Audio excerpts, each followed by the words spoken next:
Hello learners, welcome to শিক্ষা আয়তন channel. My name is Tania Das. আমি আজকে তোমাদের সংখ্যা ফিলোসফি বা সাংখ্য দর্শন নিয়ে পড়াবো, যা first same education honours Kalyani university এবং ওয়েস্ট বেঙ্গল ইউনিভার্সিটির অন্তর্গত। তো চলো শুরু করা যাক। তবে হ্যাঁ, আরেকটা কথা, আজকের এই ভিডিওতে সংখ্যা ফিলোসফিটা কিন্তু অনেক বড় এবং খুব বোঝার জিনিস রয়েছে। তাই জন্য আজকের ভিডিওতে Bengali and English both version নিয়ে পড়াচ্ছি। শুধু কি পয়েন্টস নিয়ে আলোচনা করব আজকের দিনে, আবার আরেক দিন আমরা এটার নোটস নিয়ে আলোচনা করব। কেন এরকম করলাম একটু বলে দিই। কারণ আজকে যদি আমি এইভাবে কি পয়েন্টস নিয়ে আলোচনা না করি, সংখ্যা ফিলোসফি বলো, জাইনিজম বলো, যা যা তোমাদের সিলেবাসে রয়েছে, বিশ্বাস করো কিচ্ছু বুঝতে পারবে না। আর আমি যেভাবে বোঝাবো তোমরা ইন ডিটেলসে বুঝতে পারবে। আরেকটা কথা, যারা এডুকেশন নিয়ে পরবর্তীকালে পড়াশোনা করবে ভাবছো, যারা প্রফেসর বা টিচিং লাইনে যেতে চাইছো, এই ফিলোসফিগুলো কিন্তু খুব ইম্পর্টেন্ট। এখনও বিশ্বাস করো আমাদের এই ফিলোসফিগুলোর ওপর স্টাডি করতে হয়। এই সংখ্যা ফিলোসফি, জৈন ফিলোসফি, এগুলো খুব মন দিয়ে পড়ো। আশা করি তোমরা খুব ভালো করে বুঝতে পারবে আর খুব ইন ডিটেলসে আমি বোঝাবো, যে ইন দ্য ফিউচার গিয়ে কাজে লাগবে। তখন ভাববে যে হ্যাঁ, আমরা যে অনার্সে পড়েছিলাম সে একই জিনিস পড়ছি, আরও বরঞ্চ বেটার পড়েছিলাম অনার্সে। তো চলো আমি সংখ্যা ফিলোসফি আজকের বোঝানো শুরু করছি। আচ্ছা, তো চলো আমরা শুরু করছি আজকে সংখ্যা ফিলোসফি। আচ্ছা ভাবো তো এর মধ্যে কি লুকিয়ে আছে। সংখ্যা ফিলোসফি বা সাংখ্য দর্শন, তার মানে আমরা এটাকে সংখ্যা বলতে পারি না? যদি একদম ইংলিশটাকে সোজা ভাষায় বলতে যাই, দেখো সংখ্যা, সাংখ্য মানেও কি সংখ্যা। তাহলে এই দর্শনে কিছু সংখ্যার ম্যাজিক রয়েছে, ঠিক? আচ্ছা, সংখ্যা ফিলোসফি বা সাংখ্য দর্শন পড়ানোর আগে ফিলোসফি কি আগে বুঝিনি, একটু বুঝি, তারপরে একেবারে চলে যাচ্ছি। ফিলোসফিকে কঠিন ভাবে ভাবার কোনো প্রয়োজন নেই, খুবই ইজি একটা টপিক। দ্য পার্সপেক্টিভ, ঠিক আছে, আমি কিভাবে দেখছি আমার ইউনিভার্সকে। এবার আমরা যদি সবাইকে ইন্ডিভিজুয়ালি জিজ্ঞাসা করি, এমনি সাধারণ মানুষদের, তাহলে দেখবে তোমাদের কিছু একটা পারসেপশন রয়েছে অ্যাবাউট ইউনিভার্স, আমার কিছু পারসেপশন রয়েছে, প্রত্যেকের ইন্ডিভিজুয়াল পারসেপশনটা অবভিয়াসলি ডিফারেন্স হবে, রাইট? কিন্তু দর্শনের ক্ষেত্রে এই পারসেপশনটা একটু অন্য ধরনের। কেমন? দেখো, কেউ ভগবানে বিশ্বাস করে, আবার কেউ ভগবানে বিশ্বাস করে না। যেমন নাস্তিক আছে, আবার কেউ ঈশ্বরে বিশ্বাস করে, ঠিক আছে?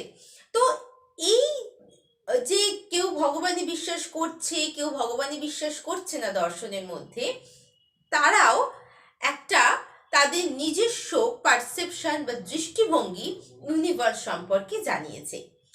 তবুও দুজনের মধ্যে কোথাও গিয়ে একটা মিল আছে। সেই মিলটা কোথায়? দেখো, এখানে যারা ভগবানে বিশ্বাস করছে তারা বলছে যে এই যে বিশ্বটা বা এই যে ইউনিভার্সটা, সেটা ভগবানের সৃষ্টি। আবার যারা ভগবানে বিশ্বাস করছে না তারা বলছে না, এটা প্রকৃতির দান। এরকম ভাবে যুক্তি তর্ক দুজনের মধ্যেই হামেশা লেগে রয়েছে। তবে দুজনের মধ্যে যে মিলটা, সেটা হচ্ছে আমরা কিন্তু কোথাও গিয়ে এই পৃথিবীর প্রত্যেকটা জিনিসের প্রতি অ্যাট্রাক্ট হয়ে গেছি। এই যে আমরা প্রত্যেকটা জিনিস বলতে মেটেরিয়াল থিংসের প্রতি অ্যাট্রাক্ট হয়ে গেছি। ধরো, আমি যদি একটা খুব সহজ একটা এক্সাম্পল দিই, ধরো তোমার নতুন মোবাইল ফোন হারিয়ে গেল, বাপ রে, ভাবতেই কেমন লাগে, তাই না? দুঃখে কান্নায় ভেঙে পড়বো। তার মানে কি, আমরা ওয়ার্ল্ডলি ডিজায়ার্ডনেস বা আমাদের যে চাহিদা, আমাদের বিশ্বের বিভিন্ন মেটেরিয়ালসগুলোর ওপর বড্ড বেশি আকর্ষিত। এই কারণেই হয়তো আমাদের প্রতিনিয়ত দুঃখের দিনগুলো বেশি থাকে সুখের দিনের তুলনায়, রাইট?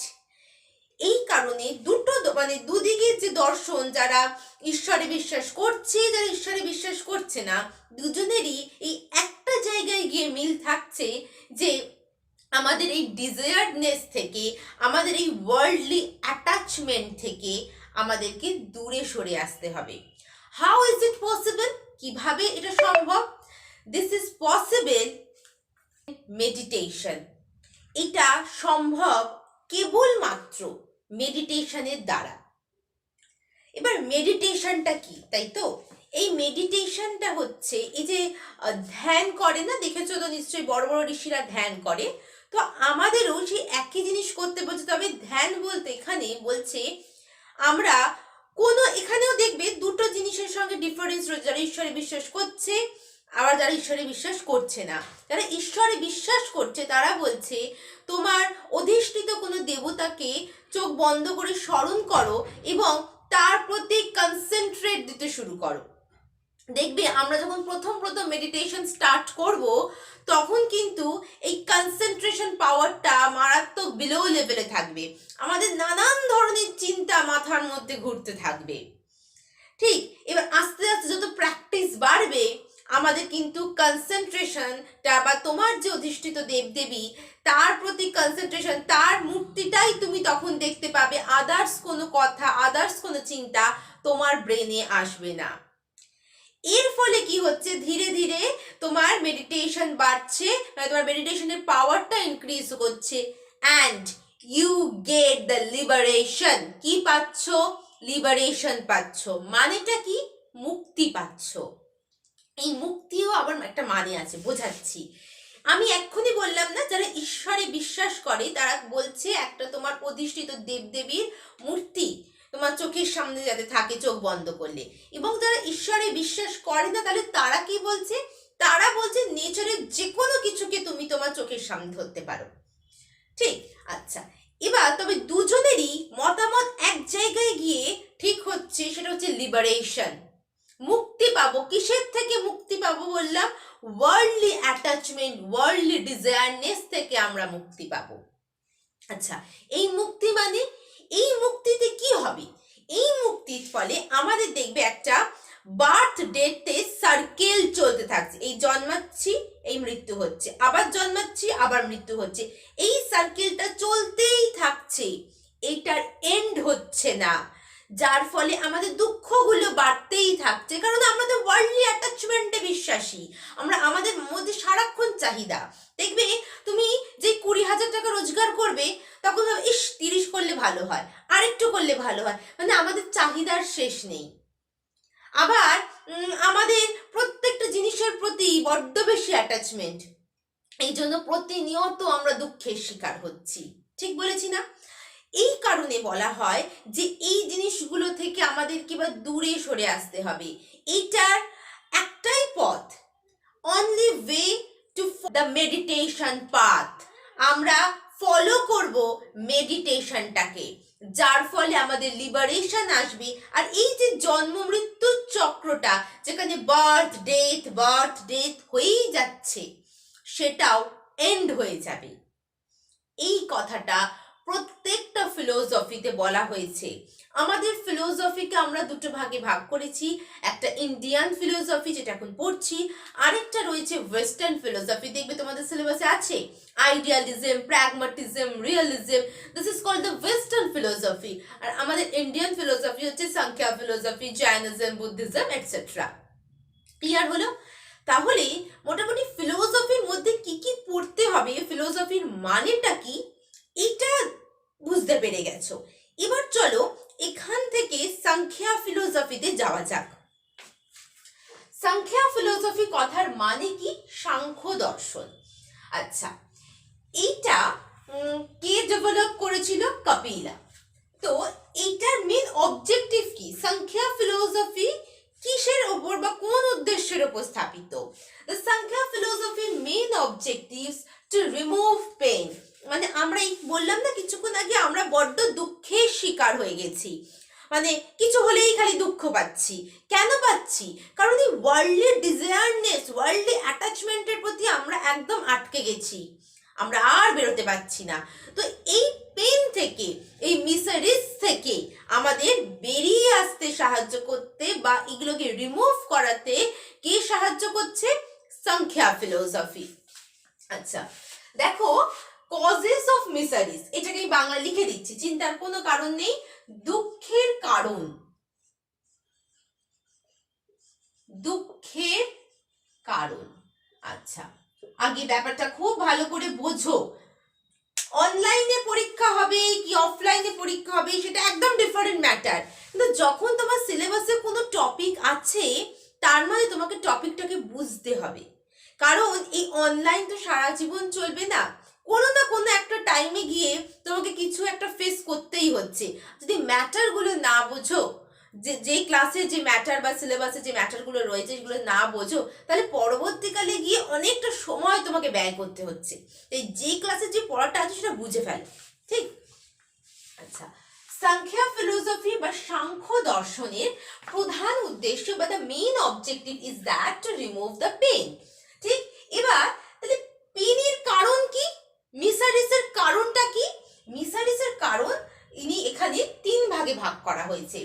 দ্য ফার্স্ট ইজ, এগুলো কিন্তু সমস্ত সংস্কৃত কথায় লেখা আছে, তোমাদের সংস্কৃত টার্মেই লিখতে হবে, বারবার বলছি। আদি ভৌতিক 1 নম্বর, 2 নম্বর আদি দৈবিক, সব বাংলা ইংলিশ লেখা আছে। 3 নম্বর আধ্যাত্মিক। তাহলে 3 ধরনের কারণ। The first reason is that আদি ভৌতিক, সেকেন্ড রিজন কি আদি দৈবিক, থার্ড রিজন আধ্যাত্মিক। এবার দেখো, আদি ভৌতিক কথার মানে কি, যে পেন কামস ফ্রম আদার্স, মানে আমি দুঃখ পাচ্ছি কার কাছ থেকে, অন্যের কাছ থেকে। ধরো একটা মসকিউটো বাইট করলো, ঠিক আছে, তার মানে এখানেও উফ কি মশা বলি না, তার মানে কি এটাও কিন্তু একটা ধরনের পেন। এটা আমরা কোনো এক্সাম্পল দিচ্ছি না, এটা সংখ্যা ফিলোসফিতে বিলিভ করা হয়। ঠিক, ধরো একটা মশা কামড়ালো, কি বলবো বাবা কি মশা কামড়াচ্ছে, তার মানে এটাও আমার একটা দুঃখের কারণ, আদি ভৌতিকের মধ্যে পড়ছে। আবার ধরো কোনো কুকুর কামড়ালো, ঠিক আছে, ওরে বাবারে কি জোর কামড়ালো, এবার আমি ইনজেকশন দিতে ছুটলাম, এটাও আমার একটা দুঃখের কারণ হলো। আচ্ছা, আবার আরেকটা কি হলো, যে কেউ আমাকে চিট করলো, বিট্রে করলো, আমার হার্ট ব্রেক করলো, this is also the reason of the pain. এগুলো সব কার মধ্যে যাচ্ছে, আদি ভৌতিকের মধ্যে যাচ্ছে। বোঝা গেছে? এবার চলো নেক্সট, আদি দৈবিক। কি বলছে, পেইন ফ্রম কি লেখা আছে, নেচার। তাহলে দুঃখটা কোথা থেকে আসছে, প্রকৃতি থেকে আসছে। একদম খুব ভালো করে বোঝার চেষ্টা করো, কোথা থেকে আসছে দুঃখটা, প্রকৃতি থেকে আসছে। Don't apply sometime simple logic, এখানে কোনো লজিক মজিক চলবে না। এখানে কেবলমাত্র আমরা বুঝবো যে এখানে দুঃখটা আসছে নেচার থেকে। যেমন ধরো আর্থকুইক হলো, ফ্লাড হলো, বা ধরো খুব ঝড় হলো, কত ধরনের ঝড় আসছে আমাদের, তছনছ করে দিচ্ছে। পেন হচ্ছে আমরা যে লাইফস্টাইলটা বিলং করছিলাম সেখান থেকে আমরা কোথাও গিয়ে একটা ডিস্ট্র্যাক্ট হয়ে যাচ্ছে আমাদের, সেখান থেকে আমরা কিছু দিন অন্তত পক্ষে বেশ কষ্টে লাইফ কাটাচ্ছি, কিছু মানুষ সারা জীবন কাটাচ্ছে, হয়তো এখনো ভুগছে হয়তো তারা। এর ফলে কি হচ্ছে, এটাও এক ধরনের পেন, বাট সেটা নেচার থেকে আসা। সো দিস ইজ কল্ড আদি দৈবিক। ক্লিয়ার? আধ্যাত্মিক, আধ্যাত্মিক বলছি pain one experience due to wrong work. এটা না তোমার কোনো কেউ তোমাকে দুঃখ দিচ্ছে, না কোনো নেচার তোমাকে দুঃখ দিচ্ছে। তাহলে কে দুঃখ দিচ্ছে, আমি আমার জন্য, আমি এমন কোনো ভুল কাজ করে ফেলেছি যার জন্য এখন ভুগছি। So this is called a আধ্যাত্মিক। পুরো কনসেপ্ট ক্লিয়ার হয়েছে? তাহলে আমার সঙ্গে আরেকবার রিপিট করো। তাহলে কজেস অফ দ্য মিসারিস কি হবে, আদি ভৌতিক, তারপরে কি হবে আদি দৈবিক, তারপরে আধ্যাত্মিক। তাহলে আদি ভৌতিক মানে কার থেকে আসছে, পেন ফ্রম আদার্স। আদার্স মানে মসকিউটো হতে পারে, ডগ হতে পারে, আদার্স কোনো পার্সন হতে পারে, এভরিথিং ক্যান বি এখানে। নেক্সট বলছে আদি দৈবিক। আদি দৈবিক মানে the pain comes from the nature. ঠিক আচ্ছা, যেটা হতে পারে আর্থকুইক, ফ্লাড এটসেট্রা। এবার আধ্যাত্মিক, আধ্যাত্মিকটা কি হচ্ছে, আমি আমার ভুল কাজের জন্য, maybe I did some wrong work and now I suffer from this. আমি এমন একটা ভুল কাজ করে ফেলেছিলাম যার জন্য এখন আমি সাফার করছি। So this example is going on আধ্যাত্মিক। ক্লিয়ার? আচ্ছা, এবার চলে যাও কজেশন, মানে কারণ। ঠিক আছে, কারণ এখানে হবে কজ অ্যান্ড এফেক্ট। কারণ আর ফলাফল কে মিলে আমাদের হয় কজেশন। ঠিক, কারণ আর ফলাফল। এবার দেখো এই কারণ ফলাফল বা কজেশনকেও এখানে তোমরা ইংলিশেও লিখতে পারো কজেশন, কোনো প্রবলেম হবে না। বিশ্বাস করো, এডুকেশনে যত তোমরা ইংলিশ হেডিং ইউজ করবে, বেঙ্গলি ভার্সনদের জন্য বলছি, তত নাম্বার কিন্তু বেশি হয়। বাংলা লেখার সঙ্গে সঙ্গে পাশে ব্র্যাকেটে ইংলিশে লিখে ফেলো। ঠিক, কজেশন। আরেকটা কথা, অনলাইনে পরীক্ষা মানেই তোমাদের কিন্তু মাথায় রাখতে হবে টিচাররা একটু হলেও তোমাদের কাছ থেকে বেশি কিছু লেখা অ্যাকসেপ্ট করছে। কেন? কারণ বাড়িতে বসে লিখছো, প্রথম কথা। তাই জন্য তোমরা যাতে ভালোভাবে প্রিপেয়ার করে নোটসটাকে কত সুন্দর করে গুছিয়ে লিখতে পারছো, কতটা ইউনিক হচ্ছে, সেটার উপর কিন্তু ফোকাস দেবেই 100%।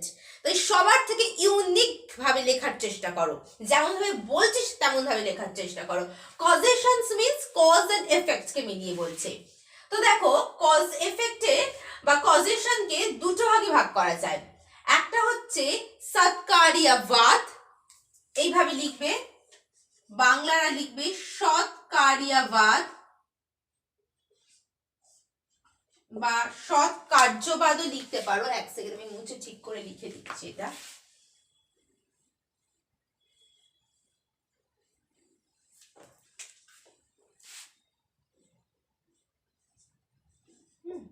সৎ কার্যবাদ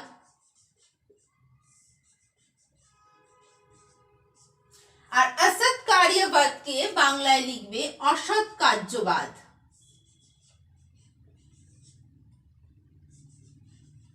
এটার মানে কি, তাই তো? সৎ কার্যবাদ কথার মানে হচ্ছে, আমি কি বলেছি, এটা কজেশন মানে কি, কজ এন্ড এফেক্ট। এবার দেখো, এই দুটোর মধ্যে কজ এন্ড এফেক্টের কিছু না কিছু মিস্ট্রি লুকিয়ে আছে। এখানে লিখে দিচ্ছি, ধরো দই। এখন যদি আমি বলি দই কি থেকে তৈরি, সবার অ্যান্সার কি হবে? মিল্ক। সো কার্ড বেসিক্যালি কি, generally made from milk. Card is made from milk. তাহলে আমরা এখানে কি বলতে পারি বলতো? দইটা বা কার্ডটা কি আমার এফেক্ট বা ফলাফল, তাই তো? বলবো দইটা বা curd is the effect and what is the cause? দই হওয়ার পেছনে কারণটা কি ছিল? দুধ ছিল, মিল্ক ছিল।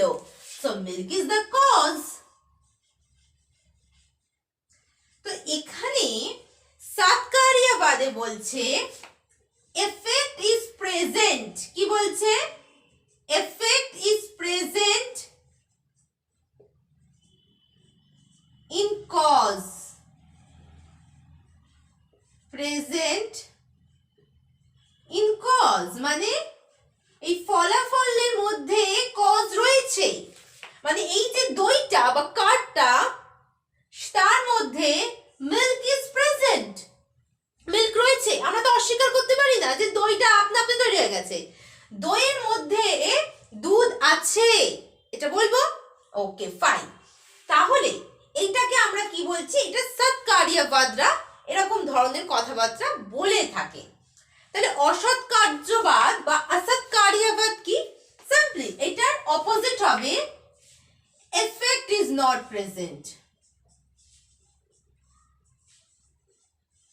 Effect is not present, P লিখে দিলাম। ঠিক আছে, মানে এক্ষেত্রে আমরা কিভাবে এক্সাম্পলটা নেব? এখানে আরেকটা কথা বলি, তুমি কখনো জাজ করতে যাবে না এনাদেরকে। এখানে বিভিন্ন লোকের মানে বিভিন্ন ক্রিটিসিজম করে থাকে, তারা বিভিন্নভাবে এদেরকে ভুলভাবে, এটার জন্য এই দর্শন ভুল বা এটার জন্য ওই দর্শন ভুল, এরকম বিভিন্ন মতামতবাদীরা রয়েছে যারা করে থাকে। কিন্তু আমরা কখনোই স্টুডেন্টরা এদেরকে এইটা ভুল হতে পারে, এইটা ঠিক হতে পারে এরকম কোনো মন্তব্য বা কনক্লুশন করব না। আমরা এদের দৃষ্টিভঙ্গি দিয়ে তথ্যটাকে বা ইনফরমেশনটাকে জানার চেষ্টা করব মাত্র। আচ্ছা, অসৎকার্যবাদটা কি, অসৎকার্যবাদটা কি বলছে? Effect is not present in cause, মানে এখানে ঠিক একইভাবে বলতে চাইছে, আমি এখানে লেখার চেষ্টা করছি। ধরো পট, ঠিক আছে, এমন এক ধরনের কলসি, এবার বলছে এই কলসির মধ্যে মাড় আছে, মানে মাটি দিয়ে মাড়টা হয়েছে। এবার লোকে বলছে মাটি দিয়ে হয়েছে, কই আমি তো দেখতে পাচ্ছি না, আমি তো একটা কলসিকে দেখছি, মাটি তো মানে একটা চিটচিটে ভাব থাকে, এরকম শেপ শক্ত আকারের হয় না, ওই পটের মধ্যে তো আমি কোনো মাটি দেখতে পাচ্ছি না।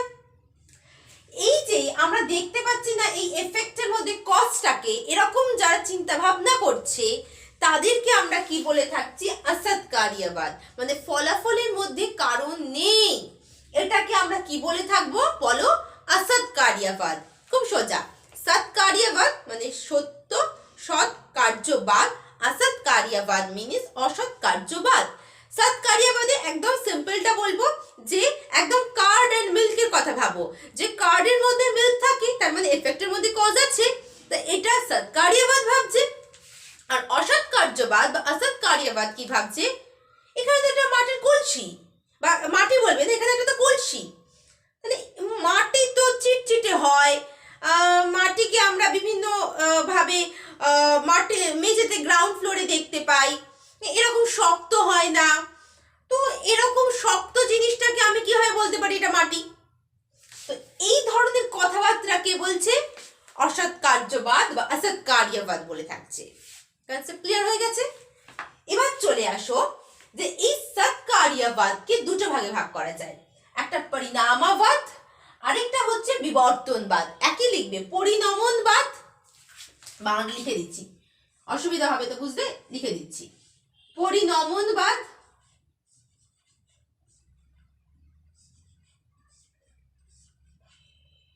আরেকটা কি লিখবো বলো? বিবর্তনবাদ লিখবো। আচ্ছা, পরিণামনবাদ, পরিণামনবাদের ক্ষেত্রে আমরা দু ধরনের জিনিস দেখব, কজ এন্ড এফেক্ট। ঠিক আছে, চলো এখন আমরা প্রকৃতি এবং পুরুষ সম্পর্কে জানি। প্রকৃতি কি?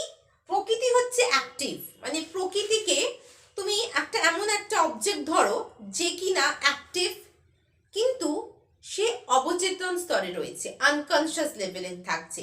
যেমন ধরো অনেক সময় হয় না যে ঘুমের ঘোরে আমরা কোনো হাত পা ছুঁড়ে ফেলছি বা বক বক করে ফেলছি, কিন্তু জানি না, হয়তো ঘুম থেকে উঠে মা বা বাবা বলছিল এই ঘুমের ঘোরে কি বকছিলিস বিড়বিড় করে, তাহলে কি তুমি কিছু না কিছুটা কাজ করছিলে বাট আনকনসিয়াস লেভেলে করছিলে।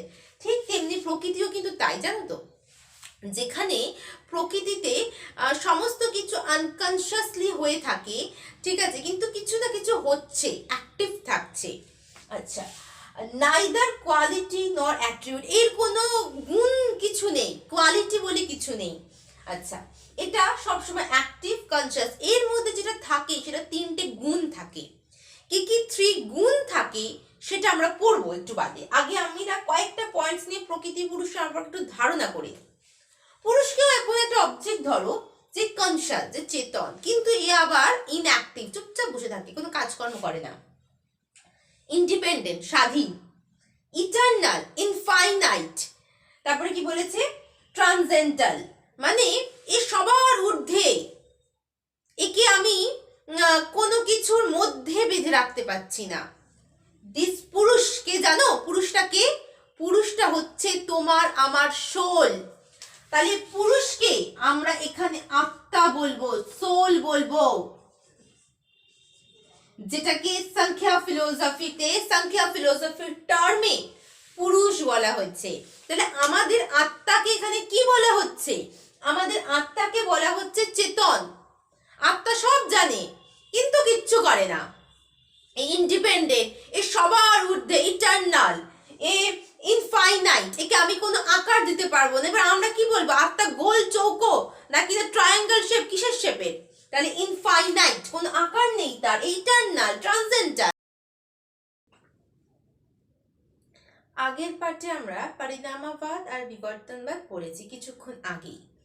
তো তোমাদেরকে আমি একটা কোশ্চেন করছি, সেটা হচ্ছে এই পরিণামবাদ আর বিবর্তনবাদ আমরা কার আন্ডারে পড়েছিলাম? একটা ছোট্ট হিন্ট দিচ্ছি, সেটা হচ্ছে কজেশনের আন্ডারে দুটো ভাগ হয়েছিল মনে করো। তো সেই দুটো ভাগের মধ্যে থেকে যে কোনো একটা ভাগে থেকে পরিণামবাদ এবং বিবর্তনবাদ বেরিয়ে এসেছে। তো আমাকে কমেন্ট করে বলবে এই পরিণামবাদ এবং বিবর্তনবাদ কোন ভাগ থেকে বা কোন ডিভিশন থেকে বেরিয়েছে। চলো এখন আমরা পরিণামবাদ এবং বিবর্তনবাদ সম্পর্কে জানবো এবং প্রকৃতি পুরুষের যে ছোট ছোট ক্যারেক্টারিস্টিক্স পড়েছিলাম সেটাকে আরেকটা ডিটেলসে বুঝবো। আচ্ছা, পরিণামবাদ এন্ড বিবর্তনবাদ আমরা কজেশনে দেখেছি, তাই তো? কজেশনের দুটো ভাগ ছিল, কিছুক্ষণ আগেই বললাম।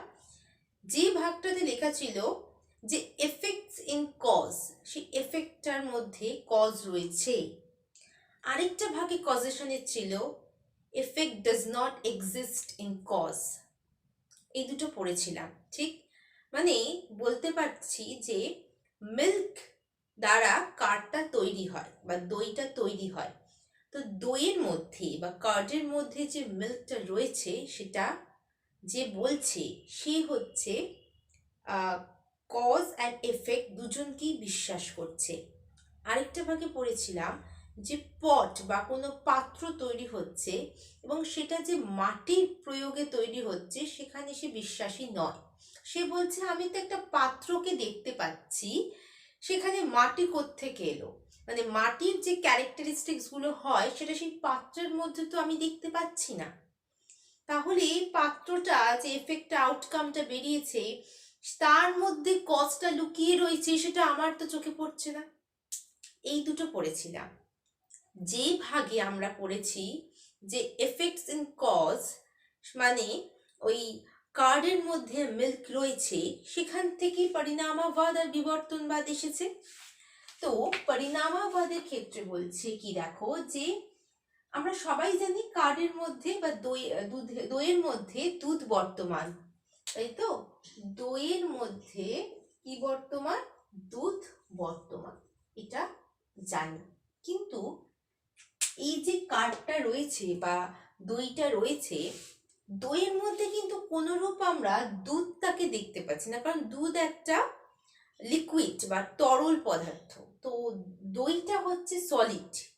তো আমরা ওই তরল পদার্থ বা দুধের নেচারগুলো কিন্তু কার্ডের মধ্যে দেখতে পাচ্ছি না, কিন্তু আমরা স্বীকার করছি যে হ্যাঁ কার্ডের মধ্যে দুধটা রয়েছে বা মিল্কটা রয়েছে, কিন্তু মিল্কের কোনো রিফ্লেকশন কার্ডের মধ্যে দেখতে পাচ্ছি না। যখন আমরা কজের কোনো রিফ্লেকশন এফেক্টস এর মধ্যে খুঁজে পাবো না, কি খুঁজে পাবো না? মানে ফলাফলের মধ্যে যখন কারণের কোনো রিফ্লেকশন খুঁজে পাবো না, তখন সেটাকে আমরা বুঝবো পরিণামবাদ। ঠিক আছে, এবার বিবর্তনবাদ কি বলছে দেখো, এটাকে আমরা বাংলা কি বলবো? বিবর্তনবাদ, একই কথা। বিবর্তনবাদরা কি বলছে? Snake is rope. ঠিক আছে, মানে ধরো একটা অন্ধকার ঘর, একটা রোপ বা একটা দড়ি পড়ে রয়েছে, তুমি তো দেখতে পাচ্ছ না অন্ধকারের মধ্যে কিছু, তুমি হঠাৎ দড়িটাকে ভাবলে সাপ সাপ করে যেতে আরম্ভ করে দিলে, তারপরে যে লাইট জ্বালিয়ে দেখলে ও না এটা তো রোপ, একটা দড়ি একটা। তাহলে ওই রোপটার মধ্যে তুমি কার রিফ্লেকশন দেখতে পেলে? স্নেকের রিফ্লেকশন দেখতে পেলে। তাহলে এক্ষেত্রে রোপটাকে আমরা যদি এফেক্ট ধরি আর স্নেকটাকে যদি আমরা কজ ধরি, সেখানে কি হচ্ছে, তোমার ভুলের জন্য বা তোমার ভুল জ্ঞানের জন্য, যেটাকে এখানে আমরা ইলিউশন বলে থাকি, for your wrong knowledge, that means for your illusion, তুমি রোগটাকে স্নেক ভাবছো, মানে স্নেকের রিফ্লেকশন, এখানে কজের রিফ্লেকশনটা তুমি দেখতে পাচ্ছ, তাহলে এটাকে আমরা কি বলবো, বিবর্তনবাদ। তবে সাংখ্য দর্শন বা সাংখ্যা ফিলোসফি এই পরিণামবাদে বেশি বিশ্বাসী। ঠিক আছে, এবার পরিণামবাদ থেকে দুটো বেরিয়েছে ভাগ, একটা হচ্ছে প্রকৃতি, আরেকটা হচ্ছে পুরুষ। ঠিক, কারণ দুটোর ক্ষেত্রে যদি বলি যে এখানে কজ এন্ড এফেক্ট রয়েছে, তবে সংখ্যা ফিলোসফি পরিণামবাদে বেশি বিশ্বাসী। তো এখানে প্রকৃতি আর পুরুষ রয়েছে। প্রকৃতিকে আমরা কি বলবো, প্রকৃতিকে আমরা বলবো কজ মানে কারণ, আর পুরুষকে আমরা বলবো এফেক্ট। কি বলবো, এফেক্ট বলবো। যতটা পারবে ইংলিশ টার্মগুলো মনে রাখার চেষ্টা করবে, বেঙ্গলি ভার্সনদের জন্য বলছি, কারণ ইন দ্য ফিউচার কিন্তু আস্তে আস্তে বেঙ্গলি টার্মসগুলো মুছতে শুরু করবে, ইংলিশে কিন্তু বেশি ইউজ হবে। ঠিক আছে, তো একটু ইংলিশের উপর জোরটা দেবে। তো প্রকৃতি হচ্ছে কজ। প্রকৃতি কি, প্রকৃতি হচ্ছে এমন একটা জিনিস যেটা কিনা আনকনশিয়াস বাট অ্যাক্টিভ। বুঝিয়ে দিয়েছিলাম কিভাবে আনকনশিয়াস অ্যান্ড অ্যাক্টিভনেস কাজ করে। এবার কিন্তু পুরুষ কি, তোমার আমার সবার আত্মা। ঠিক আছে, আচ্ছা এবার বলছে দেখো, প্রকৃতির ফলে কিন্তু জগতের সৃষ্টি হয়েছে। কি বলছে, প্রকৃতির দ্বারা কিসের সৃষ্টি হয়েছে, জগতের সৃষ্টি হচ্ছে। আচ্ছা এবার তবে এটা কি, unconscious but it is active. প্রকৃতির মধ্যে তিন ধরনের গুণ আছে। কি কি গুণ আছে দেখো, সত্ত্ব, রাজস আর তমস। এবার এই তিনটে গুণের মধ্যে যে সত্ত্ব আছে, এর মানে কি, খুব ভালো একটা ব্যক্তি যার মধ্যে কিনা পজিটিভিটি রয়েছে, পিওরিটি রয়েছে, প্লেজারনেস, ডিভাইন রয়েছে, তার মধ্যে কোনো খারাপ গুণ নেই, তাকে আমরা বলবো সত্ত্ব। আচ্ছা রজসটা পরে পড়ছি, আগে তমসের দিকে দেখি। তমস হচ্ছে সব থেকে বাজে ছেলে, এইভাবে মনে রাখো, সব থেকে গুড হিউম্যান যে হবে সে হচ্ছে সত্ত্ব, আর সব থেকে ব্যাড হিউম্যান বিং যার মধ্যে থাকবে সে হচ্ছে তমস।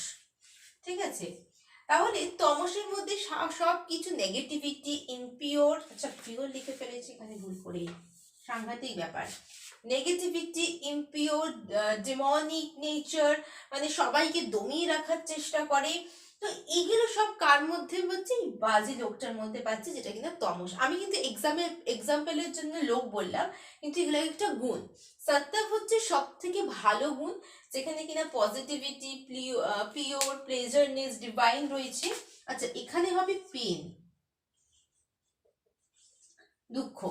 আচ্ছা তাহলে কি হচ্ছে, তমসের মধ্যে কি আছে, নেগেটিভিটি রয়েছে, ইমপিওর রয়েছে, একদম পিওর নয়, পেন, সারাদিন দুঃখ, ডেমনিক নেচারের মধ্যে পড়ছে। ঠিক আছে, আচ্ছা রজস কি, এই সত্ত্ব এবং তমসের মিডিলে যে থাকে, মোটামুটি একটা মিডিল পার্সন যে থাকবে, ঠিক আছে, মিডিল পার্সন যে থাকবে সে হচ্ছে রজস, যে কিনা কন্ট্রোল করে, যে কিনা দুটোর মিক্সড, যে কিনা সেলফিশ, তাদেরকে আমরা কি বলছি, রজস বলছি।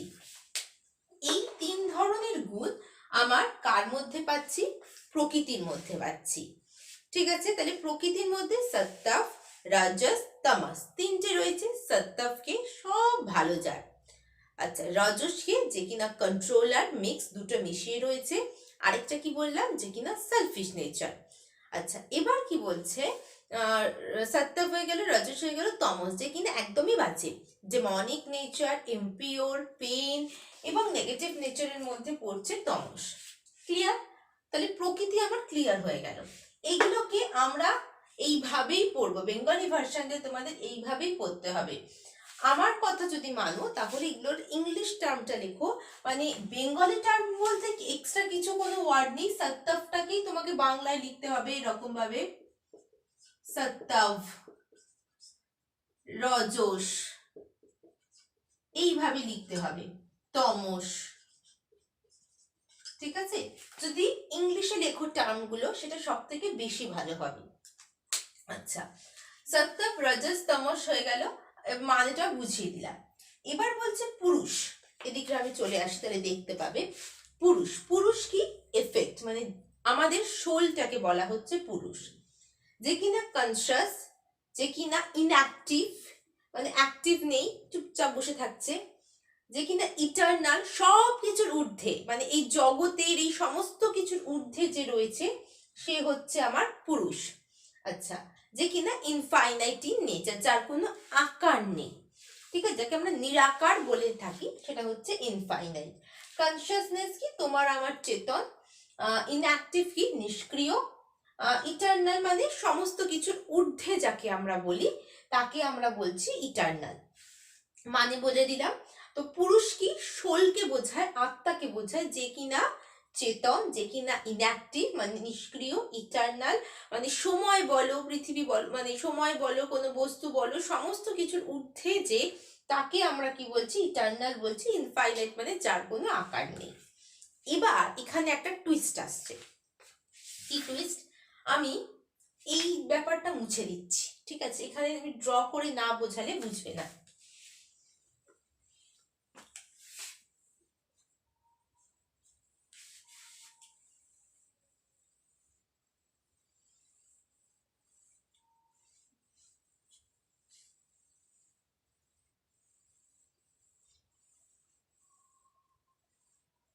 দেখো, তিনটে গুণ আমরা জানি কি কি প্রকৃতির মধ্যে আছে। একটা হচ্ছে সত্ত্ব, রজস, তামস। এই তিনটেকে নিয়ে অনেক কিছু কাজ হয়। যেমন ধরো, আমাদের মধ্যে, হিউম্যান বডির মধ্যে সত্ত্ব, রজস, তামস, ঠিক আছে? দেখো, সত্ত্ব, রজস এন্ড তামস যদি সবসময় সেম থাকে তাহলে সেখানে কোনো রকম আলোড়নের সৃষ্টি হয় না, সেটা সমান পর্যায়ে থাকে, যাকে আমরা বলি ইকুইলিব্রিয়াম। কি বলি? ইকুইলিব্রিয়াম বলি। মানে এক্ষেত্রে সত্ত্বের যা গুণ সেটাও ধরো ভরপুর রয়েছে, রাজসের যা গুণ সেটাও সত্ত্বের মতন ভরপুর, তমসের যা বৈশিষ্ট্য সেটাও সত্ত্ব এবং রজসের মতন ভরপুর রয়েছে। মানে সত্ত্ব যে পরিমাণে আছে, রজসও সেই পরিমাণে আছে, তমসও সেই পরিমাণে আছে। এই অবস্থাকে আমরা ইকুইলিব্রিয়াম বলে থাকি। এই অবস্থায় কোনো রূপ ক্রিয়েশন হয় না। এই যে আমাদের চারিপাশে অনেক কিছু উৎপত্তি হচ্ছে, অনেক কিছু ক্রিয়েশন হচ্ছে, সেটা তখনই সম্ভব যখন প্রকৃতি আর পুরুষ মানে কজ অ্যান্ড এফেক্ট দুটো একসঙ্গে হয়ে যাবে।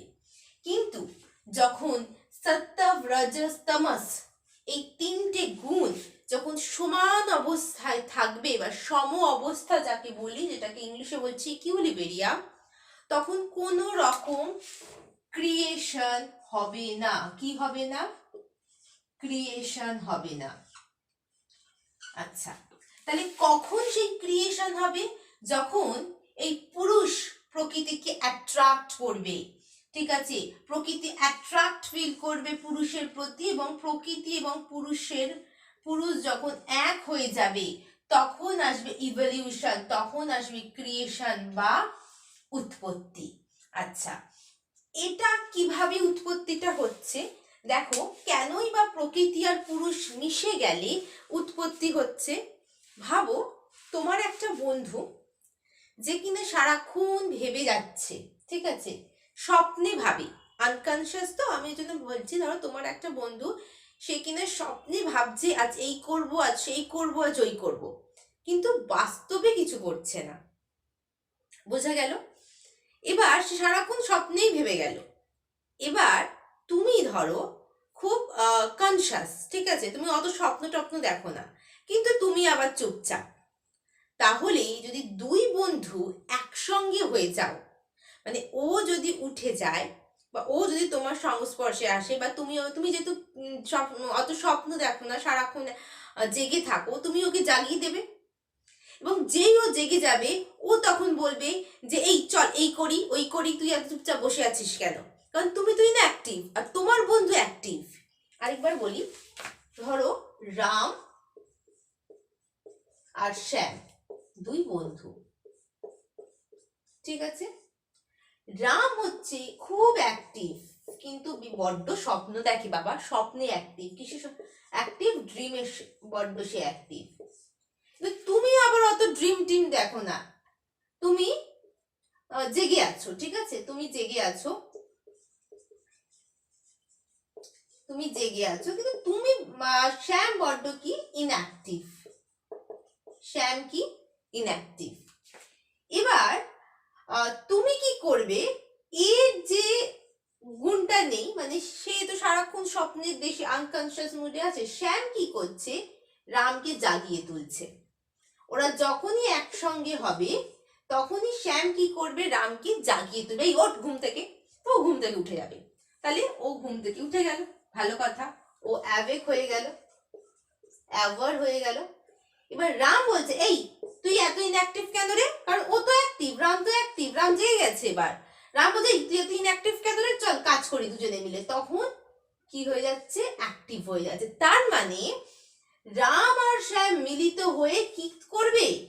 দুজনে মিলে কিছু না কিছু ক্রিয়েশন তৈরি করবে। কারণ এই স্বপ্নে সবসময় অ্যাক্টিভ ছিল, বাস্তবে কিছু করতে পারবে না। এ জাগলে কি হবে? এ তো চুপচাপ বসে আছে, এ আবার কি কাজ করবে? এই দুজনে যখন মিলিত হবে তখন এর যে নেগেটিভ বা ল্যাক অফনেস যেখানে রয়েছে সেটাকে ঠিক করে দেবে, মানে স্বপ্ন থেকে কি উঠিয়ে দিচ্ছে। আবার রাম কি করছে? শ্যামের ইনঅ্যাক্টিভনেসটাকে অ্যাক্টিভে পরিণত করছে।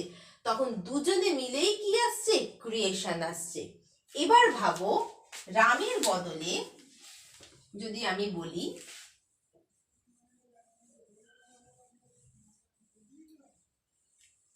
ধরো রামের বদলে আমি এখানে লিখলাম প্রকৃতি, আর শ্যামের বদলে আমি লিখলাম ধরো পুরুষ। তো প্রকৃতি তো আনকনসিয়াস মুডে রয়েছে, সে তো বাবা এখন স্বপ্ন দেখছে, স্বপ্নে সে কি আছে? এখন অ্যাক্টিভ আছে। তবে পুরুষ আবার জেগে রয়েছে, পুরুষ কিন্তু কনসিয়াস, কিন্তু সে আবার কি? ইনঅ্যাক্টিভ। একটা প্লাসের সাইন হলে আরেকটা নেগেটিভের সাইন আছে, তাই তো? এবার যখন দুজনে মিলিত হচ্ছে তখন কি হচ্ছে? এ কে জাগিয়ে দিচ্ছে, আবার এ কে অ্যাক্টিভ করে তুলছে। তখন কি হয়ে যাচ্ছে? ক্রিয়েশন বা ইভলিউশন হচ্ছে। বোঝা গেল কিভাবে প্রকৃতি এবং পুরুষ মিলে ইভলিউশন হয়? তাহলে এই হচ্ছে আমাদের প্রকৃতি এবং পুরুষের কিছু বৈশিষ্ট্য।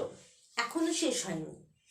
প্রকৃতি এবং পুরুষ মিলে তো ইভলিউশন বা ক্রিয়েশন আসছে, কিন্তু সেই ক্রিয়েশনটা কিভাবে আসছে সেটাও আমাকে জানতে হবে। তবে আজকে নয়, আমরা আরেক দিন আরেকটা ভিডিওতে এই ক্রিয়েশন নিয়ে বুঝবো। আরেকটা তোমাদের খুব ইম্পর্টেন্ট, যেটা কিন্তু সবাই নোটসে লিখবে না, এটা কি বলতো? সেটা হচ্ছে এই প্রকৃতি আর পুরুষ যে রয়েছে তার যুক্তি তোমরা দেবে, মানে আর্গুমেন্টস অফ পুরুষ অ্যান্ড আর্গুমেন্টস অফ প্রকৃতি। এইটাও আমি তোমাদেরকে বোঝাবো। যেখানে যদি নোটস এটা লেখো তাহলে ফুল মার্কস নাম্বার পাবে। তাহলে আজকের প্রকৃতি, পুরুষ এবং শঙ্খ দর্শন এখানেই শেষ করছি। যদি লেসন ভালো লেগে তাহলে লাইক আর শেয়ার, আর যারা এখনো সাবস্ক্রাইব করোনি প্লিজ সাবস্ক্রাইব করো। আর সবাইকে একটাই রিকোয়েস্ট, একটু শেয়ার করে চ্যানেলটাকে একটু গ্রো করো, তাতে আমারও একটু মোটিভেশন আসে। আর আজকের পড়াটা কেমন লাগলো আমাকে কিন্তু অবশ্যই কমেন্ট করে জানাবে। তাহলে চলো আজকের এখানে শেষ করছি। আর একটা কথা আমি সবসময় বলি, always share knowledge and be happy.